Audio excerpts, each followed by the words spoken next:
वरहमतुल्लाहि वबरकातुह।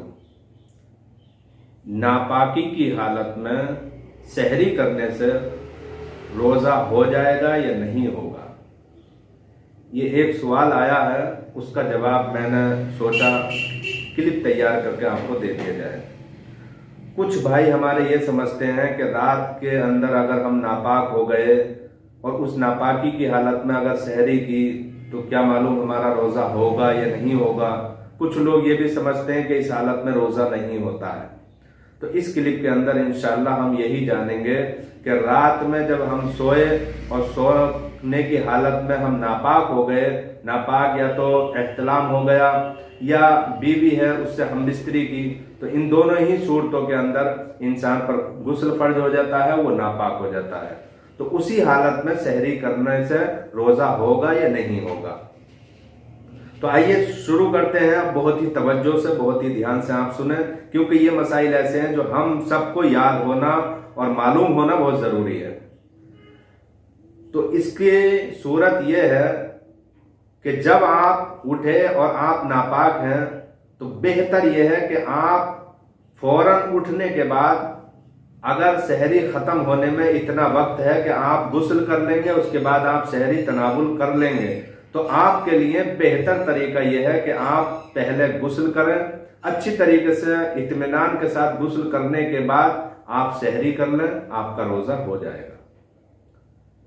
दूसरी सूरत इसकी यह है कि अगर आप इतनी ताखीर में उठे और नापाकी की हालत है कि अगर आप गुस्ल करते हैं तो सहरी का वक्त ख़त्म हो जाएगा और आप सहरी नहीं कर पाएंगे, और अगर आप सहरी करते हैं तो गुस्ल नहीं कर पाएंगे, तो इस सूरत के अंदर आपके लिए ज़्यादा बेहतर यह है कि आप सबसे पहले आप कुल्ली और नाक में पानी चढ़ाकर हाथ मुंह धोकर या पूरा मुकम्मल जैसा नमाज के लिए वुजू करें, इस तरीके से वुजू बनाने के बाद आप सहरी कर लें। और सहरी करने के बाद अब चाहे वक्त ख़त्म भी हो जाए, उसके बाद आप तसल्ली से गुस्ल कर लें। ये दोनों ही तरीके आपके लिए बेहतर हैं। लेकिन ऐसा ज़रूरी नहीं है कि आप अगर रात में नापाक हो गए, अब आप सहरी नहीं कर सकते, आप रोज़ा नहीं रख सकते, ये गलत है। आप अगर नापाक हो गए तो आप सहरी कीजिए, अगर वक्त में गुंजाइश है तो पहले गुस्ल कीजिए, उसके बाद सहरी कीजिए, और अगर वक्त में गुंजाइश नहीं है, वक्त ख़त्म हो जाएगा, तो पहले आप सहरी कर लें और उसके बाद आप गुस्ल करें अच्छी तरीके से, फिर आप नमाज फजर अदा करें। क्योंकि सहरी के लिए पाक होना ये फर्ज और वाजिब नहीं है। इसीलिए इसी तरीके से रोजे के लिए सहरी करना पाकी की हालत में ये भी जरूरी नहीं है। और किताबों में यहां तक दिया गया है, अगर आप सहरी ना भी करेंगे, आपकी आंख ना खुली और सहरी का वक्त खत्म हो गया, फिर भी आप रोजा रखते हैं तो आपका रोजा हो जाएगा।